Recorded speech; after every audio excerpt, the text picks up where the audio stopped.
చెవెళ్ళ దగ్గరకు వచ్చింది. శిలాపలకం వేయొద్దా? ఇవాళ వారి పక్కనే ఉంది కదా చెవెళ్ళ చెల్లమ్మ. ఎందుకు ఆ అక్క కూడా చెప్తలేదు హరీష్ నువ్వు మాట్లాడేది తప్పని?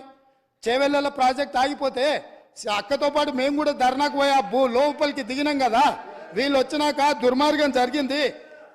చంద్రశేఖరరావు ముఖ్యమంత్రి అయినాక దుర్మార్గం జరిగింది.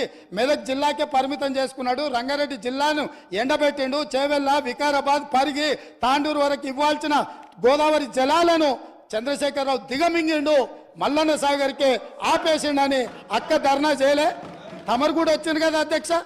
ఇవాళ ఎదురుగ్గా కూర్చొని పచ్చి అబద్ధాలు మాట్లాడుతుంటే మా అక్క మా జిల్లా కోసం మాట్లాడతలేదంటే నాకు ఆశ్చర్యం అనిపిస్తుంది. సబ్జెక్టే ఇది.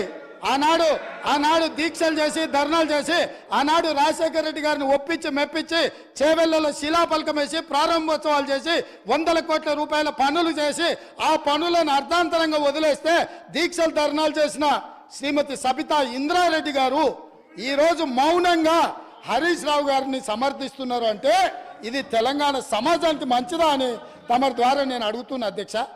నేను ఆ ప్రాంతం నుంచి వచ్చినాం అధ్యక్ష. వాళ్ళు ఎన్నుకుంటూ వచ్చినాం.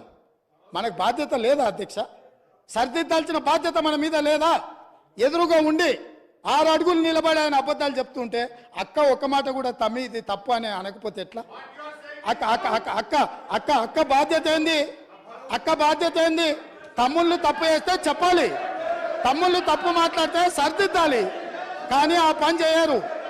ఎందుకు అని అంటే రంగారెడ్డి జిల్లా ఎండిపోయినా సరే, మన ప్రాంతం పడావు పడ్డా సరే, ఇది అధ్యక్ష ఆ స్కూల్ ట్రైనింగ్ అట్లాంటిది. నేనేం తప్పు పడతలేను. ఆ బడిలో చేరంగానే సిలబస్ అట్లా తయారవుతుంది. పెద్దలు మా శ్రీహరి గారు కూడా పాపం మంచోడు, విషయం అవగాహన ఉన్నాడు. కానీ ఆ స్కూల్